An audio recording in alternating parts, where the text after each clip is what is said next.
Olá, seja bem-vindo, aluno, você que é comprometido com o seu futuro. Sou o professor Douglas, professor de Física, e hoje estamos aqui de volta com mais uma aula do Pré-ENEM Legal. E hoje vamos falar sobre um assunto muito legal. Vamos falar hoje sobre ondas. Já ouviram aquela música? Olha a onda, olha a onda.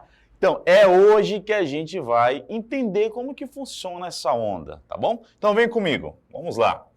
Primeiro, o que são ondas na física?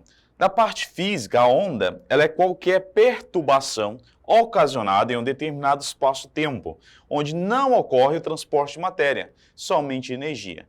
Ou seja, o que é transportado através de uma onda? Não são matérias. A onda, na verdade, ela é um transporte de energia. E que energia seria essa? Pode ser energia cinética, energia eletromagnética. Então, esses tipos de energia que são transmitidos, são transferidos através de uma onda, né? A gente vai perceber em algumas situações do nosso cotidiano. Por exemplo, temos aqui, né, as cordas de um violão. Então, percebe que aqui está sendo transmitido um desenho de uma onda, né? Um outro exemplo também seria o reflexo de uma imagem na água. E também o outro exemplo seria aqui um radiocardiograma, né? Então temos aqui o raio-x, perdão. Nesse raio-x, observa aqui que temos aqui ondas eletromagnéticas que estão sendo emitidas para que possamos ter essa imagem. Então, as ondas elas se classificam tanto quanto as suas naturezas, quanto ao seu tipo de propagação. Quanto à sua natureza, né, temos aí dois tipos, ondas mecânicas e ondas eletromagnéticas. As ondas mecânicas, elas necessitam de um meio para se propagarem, ou seja, elas resultam da deformação provocada em meios elásticos. No caso de ondas mecânicas, né, elas transportam apenas energia mecânica, relacionada à energia cinética. Por exemplo, elas precisam de um meio para se propagar. No caso, uma corda, se eu balanço uma corda, né, ela vai fazer ali um movimento de onda. E isso é um exemplo de ondas mecânicas. Então, vamos lá para outro. Temos também as ondas eletromagnéticas. Ondas eletromagnéticas, diferentemente das ondas mecânicas, elas não necessitam de um meio para se propagarem. Elas resultam de vibrações de cargas elétricas, que transportam pacotes de energia, que na física chamamos de fótons ou quantos de energia. Tá? Então, quando eu falo de ondas eletromagnéticas, por exemplo, o próprio Sol, o Sol emite lá ondas eletromagnéticas, né? E já ouviram falar no espectro, o espectro visível? O que é esse espectro? É a quantidade de ondas que a gente pode visualizar. Então, se a gente parar para pensar, trazendo aqui para a nossa tela, no espectro visível temos a lâmpada, que a gente vê normalmente, né? Quanto mais você aumenta, você também pode ver o Sol, né? Você também pode ver o controle. Porém, o que acontece? Quanto mais próximo das cores vermelha, né? Imagina o arco-íris. Quanto mais próximo da cor vermelha, menor vai ser a frequência da onda. Então você vai ter aí o radar, a TV, o rádio, né? Isso tem a ver com a distância a qual é localizada. E quanto maior, mais próximo de cores mais escuras, né? Mais próximo do lilás, do azul lá do arco-íris. Então, vamos ter a radiografia, elementos radioativos, dentre outros, tá certo? Então, são isso. São dois tipos, mecânica e eletromagnética. Quanto aos tipos de onda, existem três tipos. O primeiro tipo é o tipo de ondas em uma direção. O que seria isso? Um D, uma direção. Então aqui, por exemplo, se eu tenho uma corda, a sua propagação da onda ela vai apenas em uma direção, vai para frente, né? Se você balançar. No caso aqui, o som é um exímio exemplo dessa parte de ondas que são unidimensionais. Por quê? O som se propaga em apenas uma direção. Se você ligar uma caixa de som, por exemplo, o som que é emitido daquele fone da caixa, ele está sendo emitido em uma única direção. Como a gente pode observar aqui na imagem da nossa tela, né? Temos o rapaz aqui que ligou uma caixa de som enorme, né? E o que vai acontecer? Se ele vai tentar tocar em frente à caixa vai fazer com que o som se propague na direção dele, já que ele está em frente, fazendo com que ele seja arremessado aí, tá bom? Temos também as ondas bidimensionais. É quando elas se propagam no plano, ou seja, se propagam em duas dimensões, duas direções, né? Então, quando eu tenho ondas bidimensionais, é como se você jogasse uma pedra no lago. O que vai acontecer? Nesse lago vai ser formado algumas ondinhas, né? Ou então se você pega um copo com água, no momento que você coloca o copo acima da mesa, o que vai acontecer? Lá no copo você vai observar algumas pequenas ondinhas. E essas ondas, elas se transportam de forma, se colocam de forma bidimensional, tá bom? Num plano. Aí temos as ondas tridimensionais. É quando elas se propagam em todas as direções. Por exemplo, temos o Homer aqui lá dos Simpsons, né? Percebe que ele está se tremendo aí. Isso acontece quando você tem um terremoto. O terremoto é um exemplo de onda que ele se propaga em todas as dimensões. Por isso é chamado de onda tridimensional. Como a gente pode ver aqui na imagem, também ao lado do Homer, né? Temos aqui um foco do terremoto e ele vai ser atingido através de um epicentro, né? Mas ele vai ser gerado para todos os lados, para todas as direções, tá bom? Então esses são os tipos de onda. Temos também a questão da propagação da onda. A onda ela se propaga de forma transversal e de forma longitudinal. As transversais é quando a vibração é perpendicular à propagação, ou seja, se você balança uma corda, né, percebe aí que a vibração dela vai para cima e para baixo, né? Um outro exemplo é a ola mexicana. Se a gente pensar numa ola mexicana, o que é a ola mexicana? Alguém assistiu um jogo de futebol? Já viu aquela, né? Se levanta as mãos ali, o pessoal vai levantando a mão e vai sentando, né? Vai formando um formato de uma onda desse movimento de mãos. Chamamos isso de ola mexicana, né? E isso representa claramente a vibração da onda, o movimento da onda, né? A gente observa isso também nas ondas do mar, essas ondas transversais, né, que elas vão para cima e para baixo. Ondas longitudinais, o que são elas? A vibração ela segue na mesma direção que a sua propagação, como as ondas do som, as ondas em uma mola vertical, né? Então, se você pegar uma mola, por exemplo, né? Se eu pegar uma mola, o que vai acontecer com a mola? Se eu esticar essa mola e soltar, né, o que vai acontecer? A vibração dessa mola, ela vai na mesma direção ao qual eu esticar ela. Então, no momento que eu estico a mola e solto, a vibração dela se dá na mesma propagação, na mesma direção, né, que a onda. Então, chamamos isso de onda longitudinal, tá certo? Então, são os dois tipos, transversais e longitudinais. Vem comigo ver mais. Então, temos algumas características da onda que é importante lá na sua prova, como amplitude, comprimento de onda, aí vamos ter também o período e a frequência. Vou explicar sobre cada um desses aqui nesse formato de onda que temos aqui, tá bom? Então, se temos aqui um exemplo de uma onda, um gráfico, a representação gráfica de uma onda. Toda onda, ela vai ter o que chamamos aqui de crista, tá? Essa crista representa o ponto mais alto que uma onda pode chegar. E o ponto mais baixo que uma onda pode chegar, chamamos ela de vale, tá certo?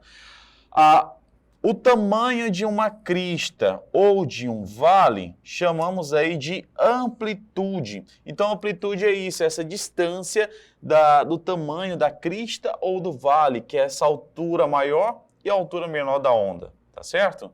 Aí temos o comprimento de onda. Professor, o que é o comprimento de onda? Comprimento de onda é o tamanho dessa onda no que se diz respeito, né, ao seu movimento. Então, percebe que ela faz esse movimento, ela sai de cima, vai até embaixo e volta para cima. É quando ela vai e volta na sua mesma posição. Quando isso acontece, temos um comprimento de onda que a gente representa pela letra lambda, tá? Uma letra grega aí que utilizamos para representar esse comprimento de onda. Então, para a gente entender, né, algumas equações fundamentais são importantes na hora de você resolver questões do Enem. A velocidade de uma onda, por exemplo, ela pode ser calculada da seguinte fórmula. Nas aulas anteriores de física, vimos que a velocidade é igual ao espaço dividido pelo tempo, né, ou distância percorrida dividida pelo tempo, o intervalo aí que temos esse delta, né? Vimos isso na aula passada. Agora, a gente vai utilizar o quê? Esse variação de tempo é o período da onda, né? Eu mencionei a respeito do período, o período é o tempo, geralmente esse tempo é dado em segundos, tá? E a distância percorrida vamos representar aqui pelo nosso lambda, que é o nosso comprimento de onda, tá certo? Então, sempre que quiser saber a velocidade, você vai utilizar isso. Professor, e se eu, por exemplo, quiser saber o comprimento da onda, o que é que eu faço? Eu isolo esse lambda, né? Eu vou isolar ele, e ele vai ficar igual ao quê? Percebe que o T ele vai multiplicar com o V, como se fizesse aqui tchu-tchu. Então vai ficar o quê? Velocidade vezes a frequência. Se caso eu quisesse saber da frequência, que é o T, vai ser o quê? T igual a lambda dividido, o V está multiplicando, passa dividindo, dividido para a velocidade. Então isso a gente vai trabalhando com essa equação fundamental do nosso comprimento de onda. Tá bom? Então já temos aqui, né, a velocidade você tanto pode calcular como sendo lambda dividido pelo período, né, comprimento dividido pelo período, ou você pode multiplicar o comprimento vezes a frequência. Nossa, professor, mas a frequência agora está multiplicando e é a mesma velocidade? Sim. Por que é a mesma velocidade? Porque a frequência ela é igual ao inverso do período, tá bom? Ela é igual ao inverso do período. Então, o inverso da divisão, que é o que temos aqui, é o quê? É a multiplicação. Então, em alguns lugares, em algum momento, a gente vai poder utilizar isso na hora da sua prova.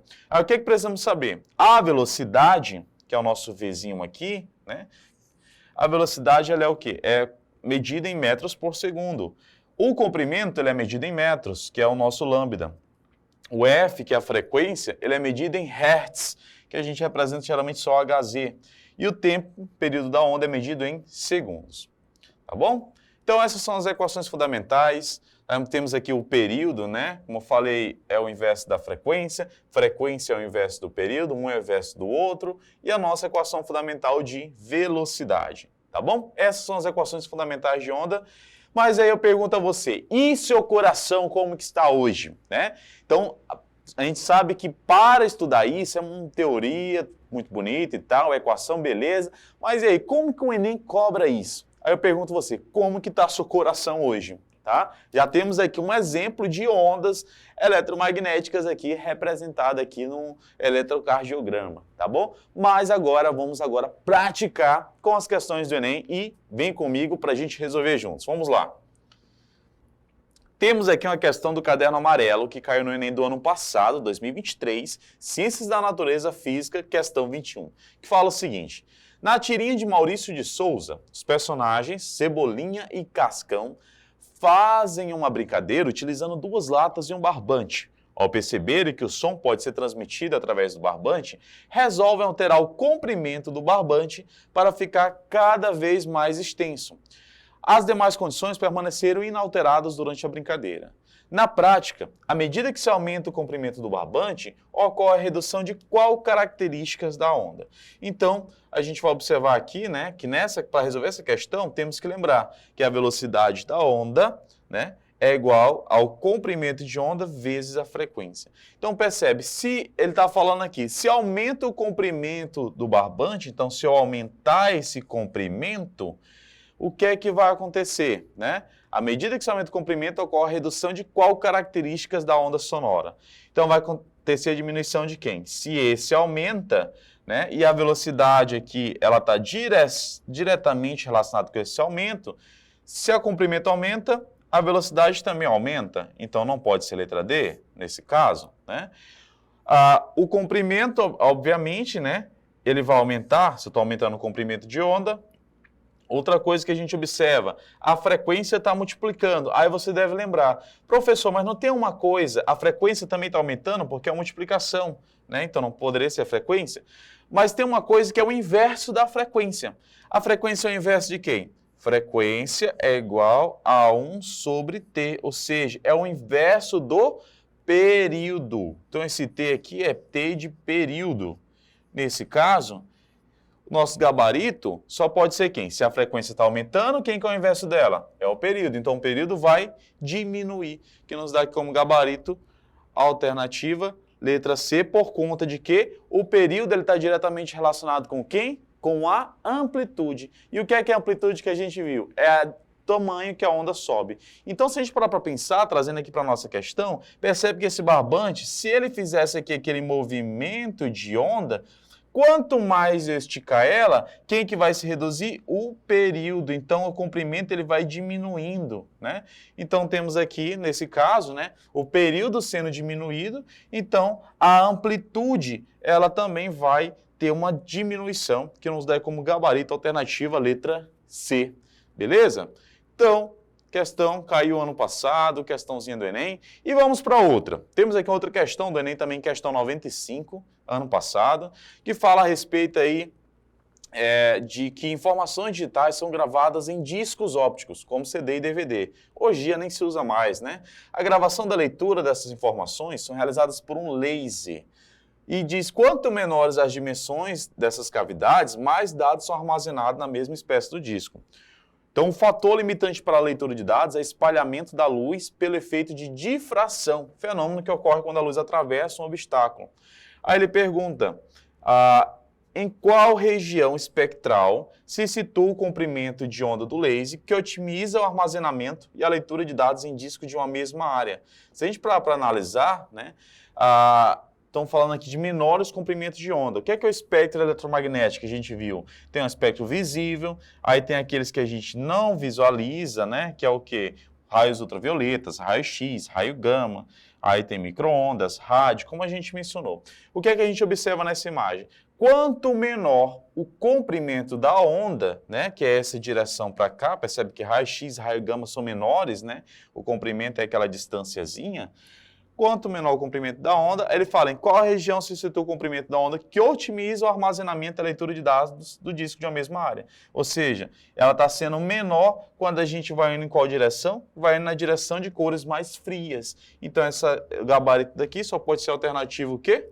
A alternativa, percebe aqui, comprimento é igual a velocidade vezes a frequência. Se eu aumento a frequência, eu diminuo o comprimento. Nesse caso, alternativa gabarito letra A, de violeta, já que é a última cor que a gente vai observar aqui no nosso espectro eletromagnético. Beleza? Então, questãozinha aí, letra A, questão que foi cobrada no Enem 2023.